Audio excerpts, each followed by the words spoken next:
You ready? You're going to have to be more specific. I'm only in charge of one thing around here. I believe it's time for Dear Live from the Path, everybody. My loins are girded. Make it happen. Dear Live from the Path. I was recently fired from my job for chronic tardiness. I have worked at this business for 4 years, and although I knew my lateness was seen as a problem by my boss, Is this Ben?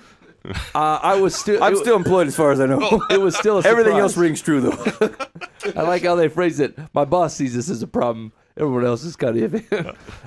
Now that I am back in the job market again, I'm wondering if I need to mention my previous tardiness on an employment application.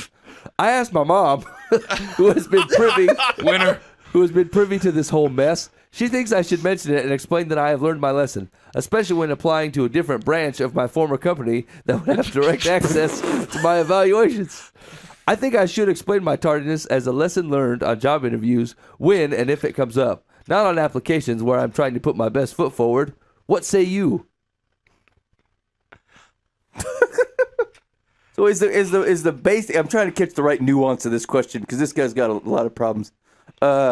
It's do I lead with what I got fired on my last job from, just so I can explain that my lesson has been learned, or do I wait to see whether it comes up? Is that his basic nature of the question? Yes. You wait. Yeah, I'd say interview. Yeah, wait for the interview. You don't lead with, by the way, Ben Foose, constantly late, has learned lesson. Chronic tardiness. Really And good I at don't Google care. image search. Microsoft Office, not great at being on time.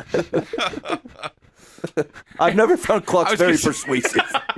So you got a list of skills and then one weakness on your resume. I would laugh hysterically as someone who does interviews. I would ask that person if they were being honest about that because I would laugh. But wait for the interview. Just tell it person to person. And don't apply at the same company. Like, they just fired you. Yeah. Hey, John, this person's here interviewing. Can you explain what's going on with the tardies? Pretty much self-explanatory there. Yeah. Chronic tardiness. He's tardy. And obviously don't lie about it. I mean, there is a certain point on the employers that they need to do some due diligence as well, so let them dig it up.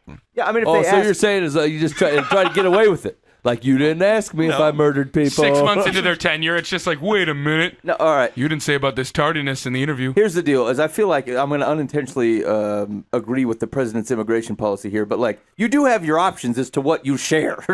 Like you have some discretion as to what you end up. You don't say everything you ever did at the office. By the way, I have a bowel movement at 10 o'clock every day with And the it is a newspaper. doozy. In the 5th grade, I hit Tommy. He was late and I was mad. He was late and I was angry. Then I saw he got away with it, and I thought, yeah, that's me. Shoot. That seems to be the right way to do things. All right, secular's advice is, well, Wait, hold on a second. So I guess to be clear, though, on this thing, there is a wrong way to go about things, right? Like if they say, hey, what happened to your last job? I was tardy. Yeah. I had problems with being late. Like you don't get things the wrong way. You do things the right way. And like if that's the job for you and they feel comfortable that you've learned your lesson, awesome. But like they're just like you don't wrong means. You still have to follow the right means here. Okay, go ahead. Secular's advice is, well, I think your mom may mean well, but I agree with you. That's it. Wow. That's the advice. Go ahead and leave it off the application. Explain it in the interview.